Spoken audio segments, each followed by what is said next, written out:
Bienvenue dans cette émission Actualité à la Une, présentée par Didi Dipumba. Mesdames, Mesdemoiselles et Messieurs, bonjour et bonsoir. Vous êtes connectés à www.congofrance.com dans l'émission Oyo Actualité, tout sur la Kamakamou Belé, où il y a Katia Mboko na Miso Congo.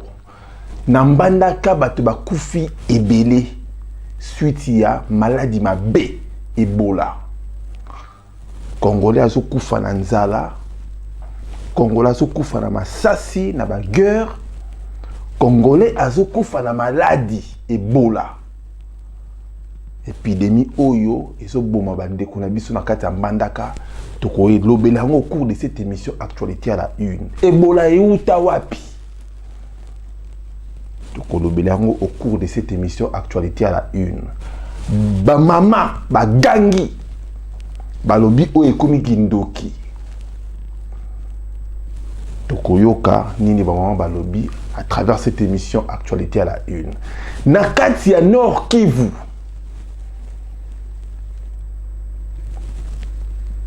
Ba soda na biso ya FARDC. Ba bomi ba soda ya ADF Nalu. Oya ba Ougandais, ba troupe armée oya rako seme terreur. Na kati ya Nord Kivu. Tokolobele yango au cours de cette émission Actualité à la Une. Très cher ami de congofrance.com. Banani oyo bazo tinda. Tout armé. Banani oyo bazo financer bango. Banani oyo bazo pesa bango ba arme. Pour na ba bomaka ba congolais. Toko développer yango au cours de cette émission Actualité à la Une. Merci encore. Ndenge bozwaka ton na bino. Pour na kolanda ngai Didi Dipumba. Ndeko na bino oyo disposera ton na e. Pour na koya ko informer bino. Merci encore. Nakata Mbandaka, très cher ami de congofrance.com, mesdames, mesdemoiselles et messieurs. Batu bazo kufa na kati ya bandaku na bango, na ba hôpitaux, suite ya épidémie maladie ma B. Na Mbandaka ba benga maladie ya ba zombie. Maladie wana ezo vimbisa batu elongi. Bambume ezo bima, dit jamais vu. Munoko zo koma soki loro ndenge nini. Ebola. Tokenda kiti na kati ya Mbandaka. Ba mama balobi nini o ekomi kindoki. Na tiki libino audio oyo boyoka après tozonga pour te développer. Merci beaucoup. Ezakisi basalaki po babomaki moto molongo mosembe ezane biyidi abango mboka ne bango liwa na mboka bango moko biloko asali kisi bato basili ebola po toyebi keza maladi ndenge bato nyonso bazobela nde maladi eyaka nde malaria eye na nzoto ya moto eza makambo ya sorcellerie oyo bayeli biso yango na ville na biso ya Mbandaka po bamama biso na bapapa biso akala makambo wana ezalaka te oyo bademo baprofite na bon eza sorcellerie soki ekweyeli par exemple moko na kati na bino okosala ndeni bon tokoki kolanda hôpitale na mwa komibatela mwa moke na bapriere. Boyoki, très cher ami de Congo France, ba habitant ya Mbandaka, ba maman, surtout ba réagir. Balobi ekomi kindoki. Maladie wana soi-disant, selon ba maman wana, eza famille moko bayaki koboma bana na bango. Famille wana ebwakeli sort, ebwakeli malédiction na batu oyo bazalaki na kati ya liwa ya bana bango wana. Babwakeli bango maladi wana, parce que maladi wana ezalaka na kala na kombo mususu. Lelo koma Ebola, selon ba chercheur. Alors Ebola euta wapi? Bokaka Ebola. Na 1976-76 pour na ba français ba découvrir qui Ebola na frontière entre RDC na Soudan. Bazwa kango à travers Banyama. Banyama wana ba mbwa ba gorine o esali ke eye pe ko infecté batu o bazalaki na frontière wana. Ba chercheur bake musika koluka pona baya ko aider. Ba Congolais oyo bazwaki wana à l'époque c'était Zaïre na 1976. Lelo to komi na 2018. Maladie wana ezo continuer toujours. Tout le monde a qui yango même na 2015. Même problème. Ebola. Congolais azo kufa na lisasi, Congolais azo kufa na nzala, Congolais a commis lisusu ko kufa na Ebola. Ba chercheur baza wana, bomoni saki o ba memi wana, eza batu. Plus de 27 personnes ba kufi na maladie wana ya Ebola, très cher ami de Congo France. Lelo to yebite ba Congolais ba yebite. Nini oyo ezoye la Congo. Ba maman balobi c'est la sorcellerie. Ba msusu balobi ça ba malédiction. Misusu balobi eza ba kondi. Ya ba Rwandais oyo baza wana baza na besoin ko silisa population congolaise. Lokola balembi ko boma na munduki, mbonga ko soma lisasi ke sili. Ba komi siko ko bwaka ko injecter maladie. Pona ko silisa bandeko na biso o bazo kufa. Ko kipe ko zala. C'est à vérifier ko kipe ko zala yango. Et ko kipe ko zala yango. Nazako interpeller ba pasteur o ba priaka na ndenge ya solo. Maladie soki koti mutu nzamba koyi ko sala bikamwa bino ba pasteur o bosa na kati ya diaspora o bolandaka Didi Dipumba bo prier pona bandeko na biso na kati ya Congo na mbandaka boki ba mama balobi eza ekomi sorcellerie puissance ya makasi oyo koyi kolongola Ebola wana eza ba prière na bino pasteur au lieu ote ya batu ô Israël, ô Jérusalem, te ya batu makambo ezoleka na kati ya mboka na biso, yango nde ba réalité. Lelo Israël nde mutu to financer guerre na kati ya mboka na biso. Toye bandenge nini bino ba na pasteur te, mais bino oyo boza loin de Dieu. O boza wana pona ko enseigner biso maloba na Nzambe na touchaka na ba pasteur te. Mais na ça ko interpeller juste bino bo prier pona mboka na biso Congo. À travers la prière na bino to ko kipe komo na bikamu ici. Lelo ba prophète ba sala kalisu te to mona ba Eli. Nde to mona ba Josué, na peut-être so Josué est prophète. Alobi moye kangami. Tout le monde a prophète moka le kaka na télé. Alobi Kabila a kokoma na 2018 te. Kabila wana comme na 2018. Après on a bengi pasteur on a pasteur le Kabila comme na 2018 te. Oh te et ça là qui moi nzamba yo ki mawa. Non. Nzamba yo kama makama boete. Ba pasteur bo prier pour na mboka na biso Congo. Makambo comme sérieux. Mutu na mutu azwa responsabilité na ye. Nga Didi Dipumba na zui disponibilité na zui ba matos na tient en place pour na koyeba ko servir mboka na ngai na ko pesa ba information. Yo pour ça la makasi ya ko financer yo pour na makasi ya ko kene bitumba yango nde ko sala en globalité ko faire libérer mboka na biso Congo. Donc c'est pour vous dire que maladie, les komi ko boma, bandeko na biso na kata mbandaka. Na kati ya Nord Kivu. Ba soda oyo ya biso ya FARDC, toyebi ke ba soda na biso, ba s'est infiltré na ba Rwandais. Armée mon côté ekoki kolonga. Soki et ça na infiltré. Soki ça na infiltration. Soki ba infiltré yango. Ça veut dire que ba élément mususu ya ba armée mususu. Ba na kati ya armée wana. Et kolonga mate. Lelo c'est le cas il y a armée na biso, la FARDC, Force armée congolaise. Tout le monde qui commence que ba soda ya FARDC ba bomi bango na Rwanda ba kotika bibembe na bango ti na kati ya Congo. Ba autorité illégale o baza na kati ya Kinshasa ba lobi pe lo côté na ndenge ba bomi ba ndeko na biso ko ya ba congolais.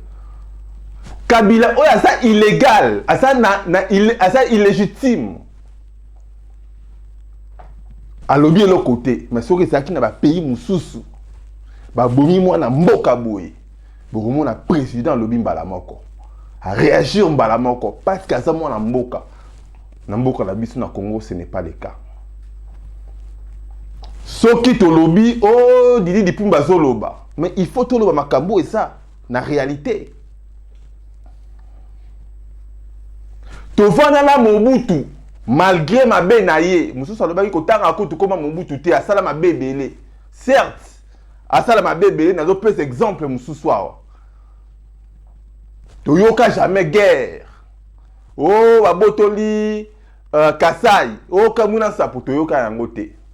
Malgré ki moyibi ya Mobutu.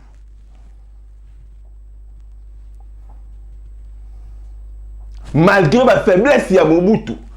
Toyoka kaka yango te. Na ère ya Mobutu ba maman na biso ba nek kolia 2 fois 3 fois par jour famille. Mais lelo lipa moko, il faut au 5 personnes na Congo. Les pays les plus riches na ba minerais. Les pays les plus pauvres. Oh ba komi ko appauvrir sous population. Pas banani, pas batu oyo. Bazo batie bango wana pour na ba komisa lisusu ba miette ba congolais. Alors, ba soda na biso o boso mona ya FARDC ba bomi. Ba soda o ba bengaka ba ADF. Ba ADF baza banani? ADF nalu. Baza ba rebelle.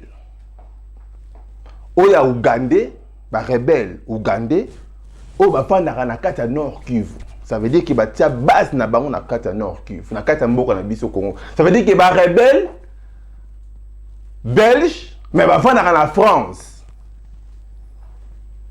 C'est inacceptable, inexplicable.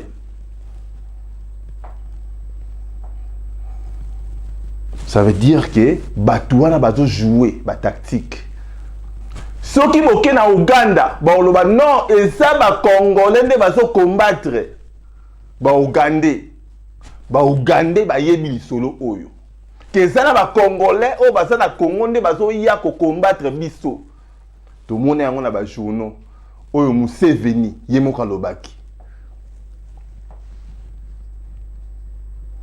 Soki batu bakufi na kati ya Nord Kivu na Rwanda baroloba non eza ba Congolais ba tout ba Hutu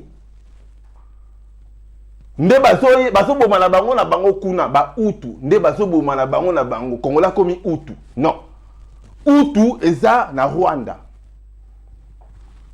mais lelo batu baso ko permettre Congolais akoma Congolais Hutu ça n'existe pas ou soit tous à Congolais ou soit aux Rwandais, Hutu. Rwandais, Tutsi, ça existe. C'est ça, très cher ami de CongoFrance.com. Alors, toi, ADF, on a koufi plus de 10 personnes, 10 yamoukier. Parce que niveau bazo boma batu na kati ya mboka na biso Congo, mais boboui ba onka 10. Non. Bitumbezo continue kuna na kati ya Nord Kivu. Mais si koyo bakoki jamais ko organiser ba élection soki bitumba eza na kati ya mboka. Bozo comprendre que batu oyo bazo semer trouble wana. Selon ba ONG crédible, c'est la Kabylie. Babouaki Rimer. Oh, te Kabila, il faut postuler. 3e mandat est possible. on a rumeur pour distraire la population. Corneille Nanga Lobby, Corneille Nanga Oaza président ya Seni. Corneille Nanga Lobby, ce qui machine à voter est élection go salimate a obligé, c'est une obligation. Aché déjà obligation à 4. Donc guerre zala la Congo zala té. Ce qui machine à voter za élection go zala. Ça veut dire que tricherie et ko salima. Mais ça sert à rien. Ceux qui boyebi que bateau ne va gagner. Ça sert à rien. Même Ngamoko Didi Dipumba n'a pas fait la parti politique. Où est-ce na combo ya Didi Dipumba? Parti politique, et ça na combo ya Didi Dipumba. Mais aux autres temps, on a une élection, on a banani. Or, boyebi que ma machine a voté, et ça déjà programmé. Que tel moutou a reçu 75%, tel moutou a reçu 50%, tel moutou a reçu 20%, tel moutou a reçu 0%. Et ça déjà programmé. Batu à Kabila a reçu 100%. Mais ce que tu as dit bilan à Bango, na 21 ans, Basali, 0 bilan à Kabila, c'est le sang des Congolais. Bilan à Kabila, c'est les morts. Bilan à Kabila, c'est la médiocrité. Bilan à Kabila, c'est les discordes, la division.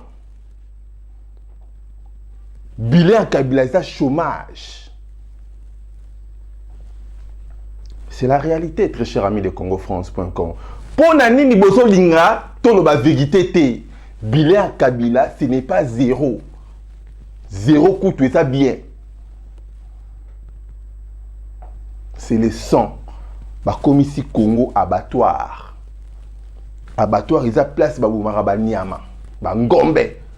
Mais les commis, place Baboumara Batu. Baton Badani Congolais. Merci beaucoup, très chers amis de Congo France, mesdames, mesdemoiselles et messieurs. C'était M. Didi Dipumba. C'était Didi Dipumba. De comment le baki Didi Dipumba le ngola ko benga messier. Na sepelition de Ronangai, conseil bazorango. Na mesena ko zo conseil. Parce que ce que ça na mato ya koyoka. Vous a humble au matin. Mais batu ba sakane la ote posa humble. Batu ba lo baraté, faut bokeba. Mutumso benga o Didi Dipumba. Yom sa na yoka kolobara makambu ya Kabila. Oyibite Kabila sala mingi na Congo. Nazo répondre yo muto benga ngai. Soki to pesi Kabila 1 an. Boyebake 1 million de personnes baroki mande bakimaka na 2017 Kamuna Sapu. Plus de 1 million de Congolais bakendaki de déplacés internes, bakendaki na Angola. Na Angola, ça maltraité parce que Angola est amboka na bangote. Angola yango moko pesa na ba charge. Pour appeler ça Kabila 1 an, il y a ba corps, il y a Saint-Sylvestre. Ce qui va accélérer 1 an lisusu. Ba tout sous ba okufa. Voilà, bilan on a le baki, ce n'est pas 0, mais c'est le 100. Ceux qui ont bengangai pour me dire, pour encourager nga, na continuer à informer bande ko na biso. Pour te mettre na ko informer gratuitement. Na pesine de konanga Mission Prince à Lyon Gaz na Gaz, partenaire na biso. Oyo azo sala musala malamu, bota lelo ka sali. Yemta sali bilora boé, yemta sali studio na biso. Voilà. Kala mingi te robomo na ba publicité na e. Au pas en a besoin. Ya ko salisa ba travaux. Asola na e bien, un jeune courageux. Mais avant que ne sika photo ye bazo ki ne pas nani pour ba infiltrer pe ba se belé. Amisien Prince à Lyon Gaz na Gaz, merci. Merci à JB Bamenga Studio M Jonathan. Son. kitoko boy, merci na reconnaissant. Je suis infiniment reconnaissant na yo. Ndeko na ngai JB mamenga studio M Jonathan, chimanga mokonza baluba. Yena master na Rodrigue.